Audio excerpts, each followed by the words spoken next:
શ્રાવણ માસ મહાત્મ્ય 18મો અધ્યાય। સનત કુમારે ભગવાન શંકરને કહ્યું, હે ભગવાન, હે પાર્વતીનાથ, હવે તમે મને દશમી તિથિના મહાત્મ્યને કહો।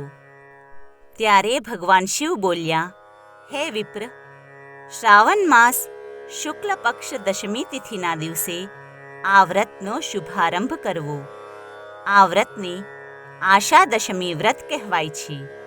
12 માસ દશમી તિથિના દિવસે આ વ્રત કરીને શ્રાવણ શુક્લ દશમીના દિવસે ઉદ્યાપન કરવું।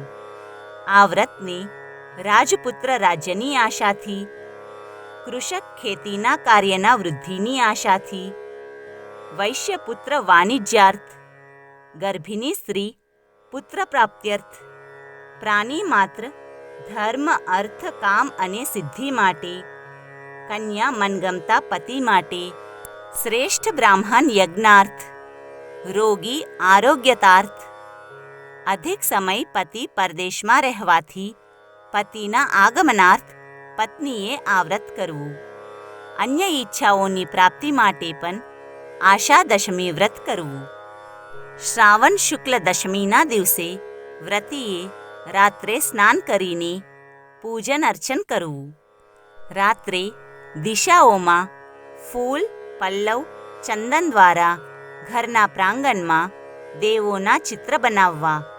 શસ્ત્ર તથા વાહન સહિત સ્ત્રી ચિહ્ન દ્વારા ચિહ્નિત કરીને ઘીથી બનાવેલી વસ્તુઓનું નૈવેદ્ય અર્પણ કરવું। બધા દેવો માટે અલગ અલગ દીવા પ્રગટાવવા। ઋતુકાળમાં મળતા અનેક પ્રકારના ફળો અર્પણ કરવા અને કહેવું કે મારી આશા શોભની થાય તથા મારા મનોરથ સિદ્ધ થાય। તમારા આશીર્વાદરૂપી પ્રસાદથી નિરંતર કલ્યાણ થાય। આ પ્રમાણે સવિધિ પૂજા કરીને બ્રાહ્મણોને દક્ષિણા આપવી। આ પ્રમાણે દર મહિને કરીને 1 વર્ષ પછી ઉદ્યાપન કરવું। સોનું, ચાંદી અથવા પિત્તળથી 10 દિશાઓની પ્રતિમા બનાવીને કુટુંબીજનો સાથે સ્નાન કરીને વસ્ત્રાભૂષણ આદિ અલંકાર કરીને ભક્તિયુક્ત મનથી ઘરના ચોકમાં 10 દિશાઓમાં ક્રમશઃ આવાહન, સ્થાપન તથા પૂજા કરવી। દિશાઓના મંત્ર કહું છું, સાંભળો। ઐન્દ્રી, દિશા દેવતા સુર તથા અસુર નમસ્કૃત આ સંસારના સ્વામી ઇન્દ્ર તમારી પાસે નિવાસ કરે છે, તમને નમસ્કાર છે। હે આશે, અગ્નિદેવતાના રહેવાથી તમે આજ્ઞેય છો, તમે તેજ સ્વરૂપા પરાશક્તિ છો। આ વિધાનથી પૂજન અર્ચન તથા ક્ષમા યાચના કરીને પ્રણામ કરવું।